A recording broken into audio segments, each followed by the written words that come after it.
কলেজের বন্ধুরা সবাই আমাকে ঘিরে ধরে একটা বিষয়ে মজা করছে। শিহাব তো উৎসাহী হয়ে বলেই ফেলল, এবার আমাদের বিউটি কুইনকে মনে হয় আর সিঙ্গেল থাকাটা হলো না। এতদিনে কত হ্যান্ডসাম যুবক তোকে প্রপোজ করেছে, অথচ তুই বলেছিস একটাও তোর পছন্দ না। রূপা আজও বলছে রূপার ক্রাশ কেউ হতে পারে না, রূপা অনেকের ক্রাশ হতে পারে। আমাদের নাফিস স্যার বদলি হয়েছে, তার জায়গায় যিনি এসেছেন তিনি তো এমন এক সুদর্শন যুবক যাকে দেখে তুই নিজেই ক্রাশ খাবি, এটা আমরা সবাই নিশ্চিত। আমার বিষয়ে তোদের ধারণাটাই ভুল। আমরা খোঁজ নিয়ে জানতে পারলাম যে নতুন স্যার ব্যাচেলার, তাই আমাদের সবাই একটা বিষয়ে একমত যে স্যারকে দেখে প্রপোজ নয়, স্বামী হিসেবে পাওয়ার আকাঙ্ক্ষা না করে পারবি না। এই বিষয়ে বাজি ধরতেও রাজি আছি আমি।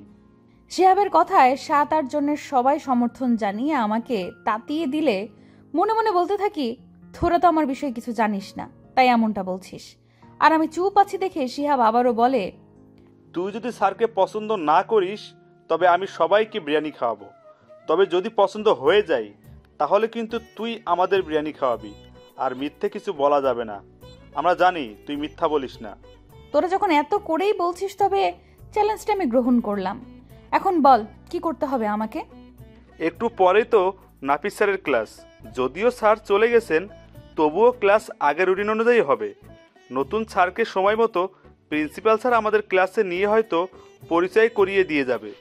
তাহলে চল সবাই ক্লাসে যাই। আর ক্লাসে যাওয়ার 2 মিনিট পরেই নতুন স্যারকে নিয়ে প্রিন্সিপাল স্যার যখন ক্লাসরুমে আসে তখন তোমার মাথা ঘুরছে। কোনো রকমে নিজেকে সামলে নিয়ে মনে মনে ভাবি, এবার কি হবে? আমি তো এবার আর নিজেকে রক্ষা করতে পারবো না। প্রিন্সিপাল স্যার অভিকে প্রশ্ন করিয়ে দিয়ে চলে যাওয়ার পরে অভি বলে, আজ যেহেতু প্রথম দিন তাই আজকের ক্লাসে কোনো পড়া নয়। আজ তোমরা সবাই একে একে দাঁড়িয়ে তোমাদের পরিচয় দিবে।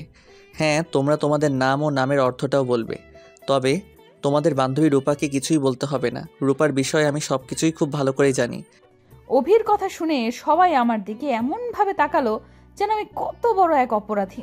আমি কোনো কথা না বলে ভয়ে তো কাঁপছি আর মনে মনে ভাবছি, এই চিতাবাঘটা তাহলে বদলি হয়ে আমার কলেজে এসেছে। আমাকে কি কোথাও একটু শান্তি দিবে না এই বদমেজাজি লোকটা? আমি এখন কি করব তা ভেবেই পাচ্ছি না। এরই মধ্যে ক্লাস শেষ হলে অভি আমাকে বলল, রূপা, তুমি বাইরে আসো। আজ তোমার আর ক্লাস করতে হবে না। আমি স্যারকে বলে ছুটি নিয়ে নিচ্ছি, তুমি এসো আমার সাথে। অভি কথাগুলো এমনভাবে বলল যে আমি আর না বলার সাহস পেলাম না। অভির কোনো কথার বিরুদ্ধে আমি কিছু বলতে কেন যে সাহস পাই না তা বুঝি না। জানি না এমনটা আর কতদিন চলবে। আমি যখন এসব ভাবছি তখন অভি আবারও বলল, কি হলো রূপা, কোনো সমস্যা হয়েছে? না, কোনো সমস্যা নেই, আপনি এগিয়ে যান, আমি আসছি। আমার সাথেই চলো, যা বলার বন্ধুদের পরে বলবে। আজ আমি ব্যস্ত আছি। আচ্ছা চলুন। এই কথা বলে সবার দিকে এক পলক তাকিয়ে আমি মাথা নিচু করে ওই বদমেজাজি লোকটার সাথে চলে আসি। ওরা সবাই একটা গোলক ধাঁধায় পড়ে যায়। অভি বাইরে এসে প্রিন্সিপাল স্যারের কাছ থেকে 1 সপ্তাহের ছুটি নিয়ে চলে এসেছে। এসেই বাইকের পেছনে আমাকে উঠতে বলে। আমি কিছু না বলে বাইকে উঠে পড়ি। বন্ধুরা সহ সে দৃশ্য সবাই দেখে অবাক হয়ে যায়। হয়তো ওরা ভাবছে অনেক কিছু, কিন্তু আমি তো ভাবছি এই লোকটা এবার বাসায় গিয়ে আমাকে দিয়ে তার সব কাজ করিয়ে নেবে। আর সত্যি সত্যি বাসায় এসে নামিয়ে দিয়েই বলল, আগে আমার জন্য চাউমিনটা বানিয়ে দাও, আমার খুব খিদে পেয়েছে। আপনি ফ্রেশ হয়ে আসুন, আমি এক্ষুনি আপনার চাউমিন বানিয়ে দিচ্ছি। তাড়াতাড়ি করবে, আজ আবার অনেকগুলো শার্ট প্যান্ট আয়রন করতে হবে। রান্না শেষ করে তাড়াতাড়ি ওগুলো করবে। আচ্ছা ঠিক আছে, আর কিছু কি করতে হবে? আপনার যা যা দরকার বলুন। কথার সুরতে একটু অভিমানী অভিমানী মনে হচ্ছে। তুমি কি রাগ দেখাচ্ছ? আমাকে রাগ দেখিয়ে লাভ নেই। আমি রাগ দেখালেও কি আর আপনার হাত থেকে রক্ষা পাবো? আমি কি তোমাকে আটকে রেখেছি? আমি তো চাই এত কষ্ট না করে তুমি বাবার কাছে ফিরে যাও। তোমার বাবা তোমাকে তো খুব যত্ন করে বলেই আমার মতো ছেলেকে হাতছাড়া করলেন না। আমি যদি সেটা করতে পারতাম তাহলে আমার চেয়ে খুশি আর কেউ হতো না। এখন আমি বুঝতে পারছি জীবনে কত বড় ভুল আমি করেছি। কথার উপর কথা বলে কি নিজেকে প্রতিবাদী নারী হিসেবে প্রতিষ্ঠিত করতে চাও? আমার কি আর সেই সাহস আছে? এই জীবনে নিজের বলে তো আমার কিছুই নেই। বাবার সংসারে থাকতে বাবার কথার অবাধ্য হতে পারিনি। এখন স্বামীর সংসারে এসেও স্বামীর কথার অবাধ্য হতে পারছি না, আবার স্বামীর ভালোবাসাটাও পাচ্ছি না। এ কি, তুমি এবার কান্নাকাটি করে কি আমাকে দুর্বল করতে চাও? আমার তো সেই যোগ্যতাও নেই। আমার জীবনটা এইভাবেই কেটে যাবে। আমার কথা শুনে অভি আমার নিকটে এসে চোখের পানি মুছে দিয়ে বলে, তুমি আমার উপর রাগ করে কিছু করো, আমিও সেটা চাই। তাই বলে ভিতর মতো এই কান্না করে কোনো লাভ হবে কি? আসলে বুয়া খুব অসুস্থ, এটা তো তুমি জানো। কাজগুলো না করলেও তো হবে না। আমি বললাম তো আমি সব করছি। তাহলে আবার রাগ বা ক্ষোভ দেখানো হচ্ছে কোন কারণে? আমি কোনো রাগ দেখাচ্ছি না। এই নিন, আপনার চাউমিন তৈরি হয়ে গেছে। আজ তুমি একটু অন্য মুডে আছো। আমি অভির কথার কোনো জবাব না দিয়ে সোজা চলে যাই ওয়াশরুমে। এক গাদা জামা কাপড় আমার পেছনে পেছনে অভি এসে আমার হাত ধরে বলে, বললাম তো এগুলো তোমার আর করা লাগবে না, আমি যা বলছি তাই করো। আজ তো আর রান্না করতে হবে না, তাই তুমি এখন গোসল করে গুছিয়ে নাও। আমি এখন কোথাও যাব না। তুমি যাবে না, তোমার ঘাড় যাবে। অভি এই কথা বলে আমার হাত ধরে জোরে টান দিতেই আমি পড়ে যাই, আর ডান পায়ে চোট পেয়ে আর উঠে দাঁড়াতেই পারছি না। অভি হাত ছেড়ে দিয়ে বেরিয়ে আসার সময় বলে যায় তাড়াতাড়ি করতে। আমি ওই জায়গায় বসে নিজের পাটা ধরে কাঁদছি আর মনে মনে ভাবছি অভি কেন আমার সাথে এই আচরণগুলো করছে। আধা ঘন্টা পরে অভি এসে দেখে আমি আমার পাটা ধরে কাঁদছি। এটা দেখে অভি বলল, উঠে দাঁড়াও, গোসল করিয়ে দিচ্ছি। এই অবস্থা হবে আমি জানতাম। এখন নাও, সেবা করো। এই কথা বলে আমি রূপার হাত ধরে তুলতে গেলেও রূপা দাঁড়াতে পারছে না দেখে আমি ওকে কোলে করে নিয়ে শাওয়ার ছেড়ে দিয়ে গোসল করানোর সময় ওর রূপ লাবণ্য দেখে আমি মুগ্ধ হয়ে যাই। আজ প্রথম আমি ওকে এইভাবে দেখলাম। যদিও বিয়েটা হয়েছে 4 মাস আগে, আমি তো এখনও ওর বড় বোন সোনাকে ভুলতে পারছি না। প্রতারক মেয়ে সোনা, আমার স্বপ্নের রানী ভেবে কত যে স্বপ্ন দেখেছিলাম তা বলে শেষ করা যাবে না। আমার বাবার বন্ধুর মেয়ে বলে বাবাও খুব শখ করে সোনার সাথে আমার বিয়ে ঠিক করে, কিন্তু সোনা বিয়ের দিন অন্য ছেলেকে বিয়ে করে পালিয়ে যায়। সোনা তাকে গোপনে ভালোবাসত। অজ্ঞতা আমার বাবা ও রূপার বাবা তাদের সম্মান বাঁচাতে তাৎক্ষণিকভাবে সোনার ছোট বোন রূপার সাথে আমার বিয়ে দিয়ে এই জটিল পরিস্থিতি সৃষ্টি করেছে। আমি না পারছি সোনাকে ভুলে যেতে, না পারছি এই নিষ্পাপ মেয়েকে বউ হিসেবে মেনে নিতে। রূপা কিন্তু জানে না আমি সোনাকে পছন্দ করতাম। এই মুহূর্তে রূপার রূপ লাবণ্য আমাকে তছনছ করে দিচ্ছে। আমি এসব কি দেখছি? যুবতী মেয়ে রূপা, ও কিন্তু আমাকে এই মুহূর্তে কিছুই বলছে না। আমি ওর মাথা মুছে দিয়ে পোশাক পরিবর্তনও করে দিলাম। রূপা কিছু না বলে তখনও কেঁদেই যাচ্ছে। একসময় আমি ওকে রুমে এনে পায়ে আইস ব্যাগ দিতেই আমাকে বলল, আপনি এটাই চেয়েছিলেন, আমার জন্য আপনাকে কোনো কষ্ট করতে হবে না। চুপ করে বসে থাকবে। এতক্ষণ যখন সব কিছু করলাম তখন তো চুপটি করেছিলে। আর তোমাকে বাইরে যেতে হবে না, আমি গিয়ে বিরিয়ানি নিয়ে আসছি। এই কথা বলে অভি চলে যায় বিরিয়ানি আনতে। আমিও মনে মনে চিন্তা করি, আসলে রাগে হলেও মনটা খুব ভালো। 4 মাস দুজনে একই রুমে আছি। ও আমার স্বামী হলেও নিজ থেকে কোনোদিন এখনো পর্যন্ত আমাকে কিন্তু আদর করেনি। আজ খুব ভালো লেগেছে। ওরই বা কি দোষ? ও তো আমাকে ছোট বোনের মতো করেই দেখতো। সোনাটার জন্য আমার এই অবস্থা।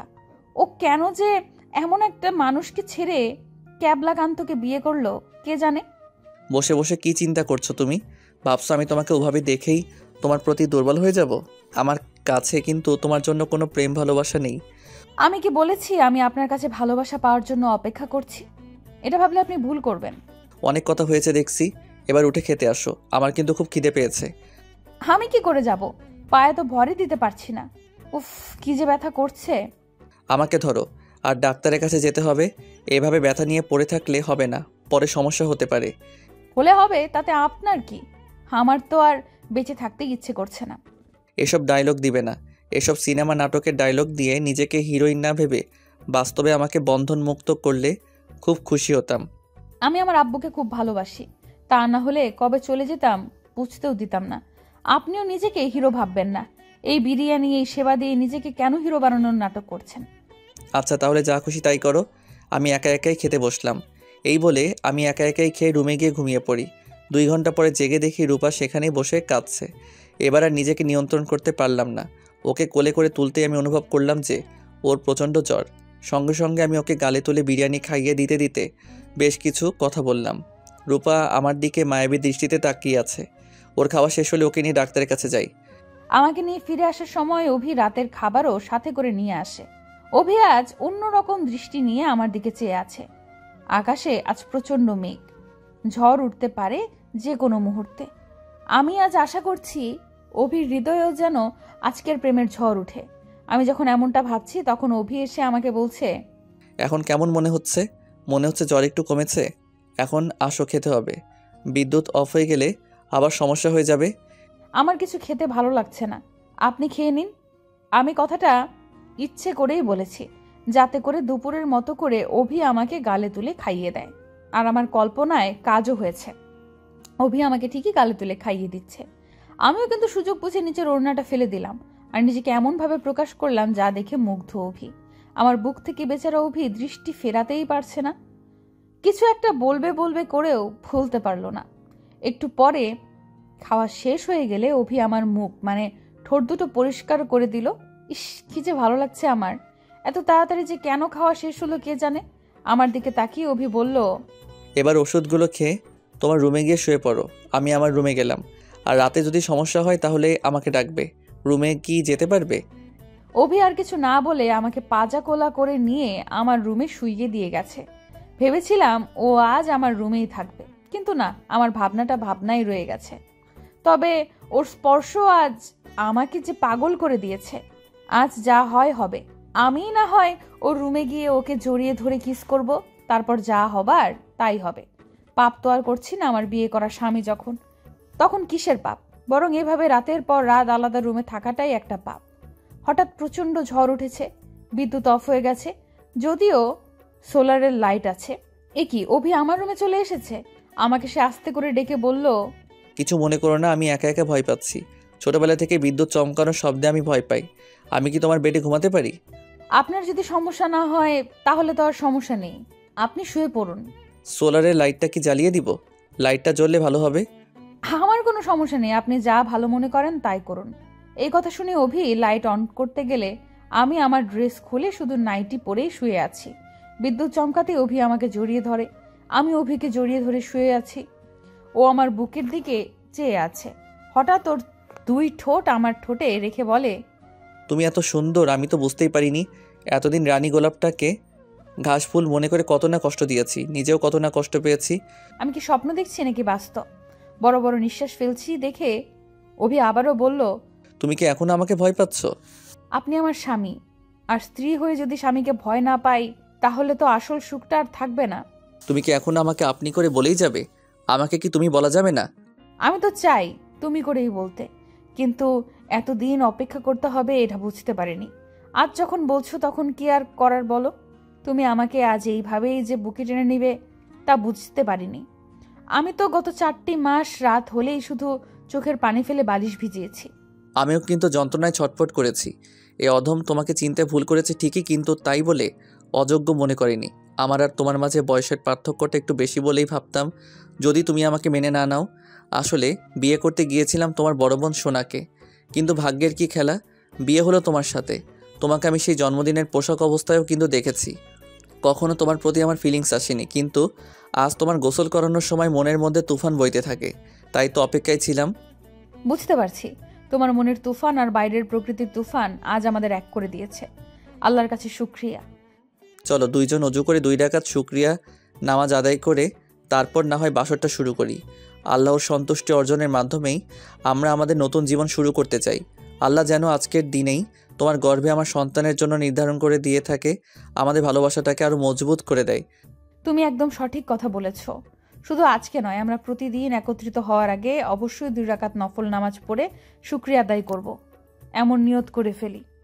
তারপর কথা অনুযায়ী কাজ শেষ করে আমরা আমাদের ভুবনে ফিরে এসে একে অপরকে আনন্দ দিতে দিতে কখন যে ঘুমিয়ে পড়েছি তা বলতে পারবো না। ফজরের আজান শুনে দুইজনে ঘুম থেকে জেগে ওয়াশরুম থেকে গোসল শেষে অজু করে আসলাম। 7 দিন পরে কলেজে গিয়ে ওদের আমার বন্ধুদের দাওয়াত দিয়ে আসলাম বিরিয়ানি খাওয়াবো বলে। খরচটা কিন্তু অভি করবে, তবে আমি যেদিন অভি সন্তানের মা হব সেদিন কিন্তু তোমাদেরও দাওয়াত দিব, আসবে কিন্তু। ধন্যবাদ সবাইকে আমাদের পাশে থাকার জন্য।